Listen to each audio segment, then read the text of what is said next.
Ordures, détritus ou produits en état de débris. Autant de déchets anthropiques qui polluent le cadre de vie des populations, aussi bien en milieu rural que dans les zones urbaines. Face à cette situation, des initiatives éco-citoyennes se développent un peu partout au Togo pour mitiger l'impact environnemental tout en améliorant les conditions de vie des jeunes et des femmes. Des initiatives soutenues par le programme de microfinancement du Fonds pour l'environnement mondial.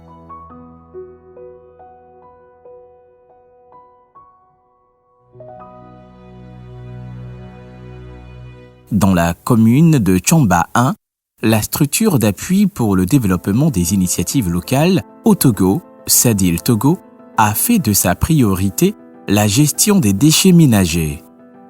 Cet espace n'est autre que le site de décharge des ordures collectées dans les ménages grâce au tricycle affecté à cet effet.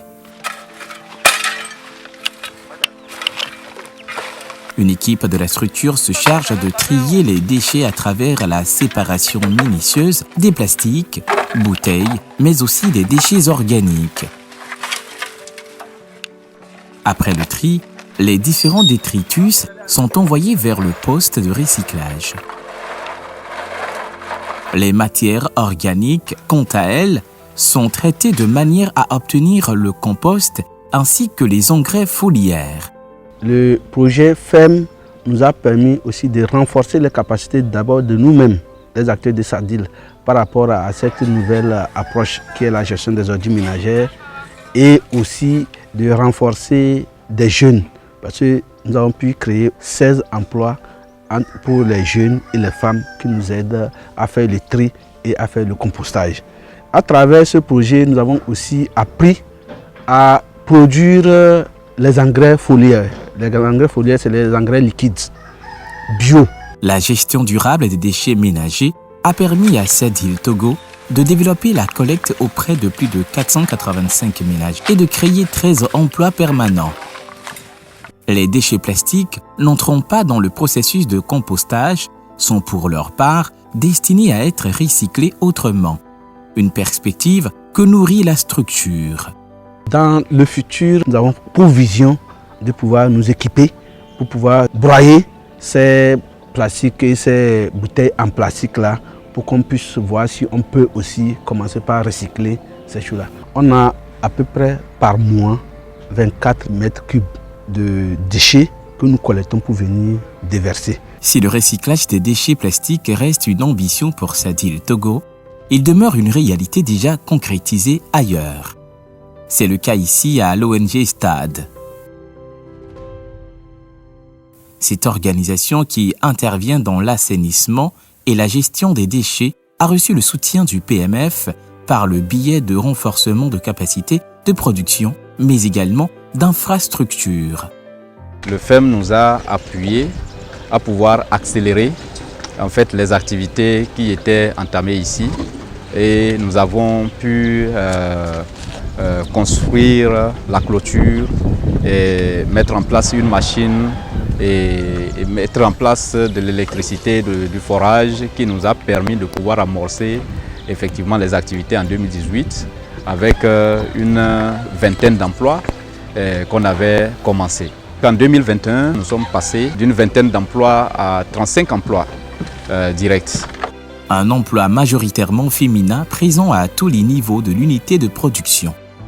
Les déchets plastiques sont collectés et acheminés sur le site.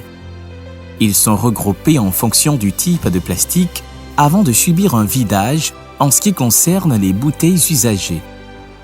Le processus de recyclage intègre le lavage et le broyage des déchets plastiques qui passent ensuite par une série de transformations pour obtenir enfin les granulés de plastique.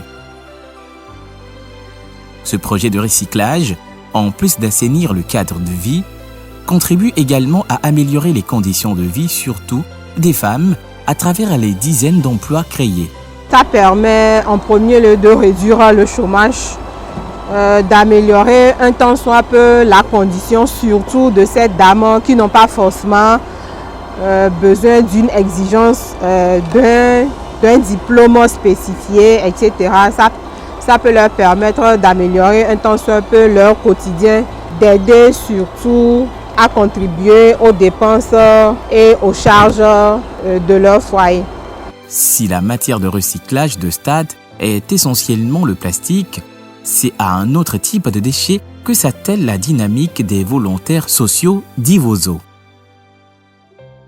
En effet, dans le but de réduire la pression sur les ressources naturelles et de valoriser les déchets issus de la papeterie, Divoso a initié le recyclage des déchets papier pour la production des mobiliers. Déjà en 2015, c'était l'accord de Paris sur le climat. Donc qu'est-ce que l'Afrique pouvait faire pour contribuer? Donc nous avons pensé que nous pouvons recycler les déchets papier qui sont des sous-produits du bois pour fabriquer des panneaux de particules qui seront utilisés pour fabriquer de nouveaux meubles.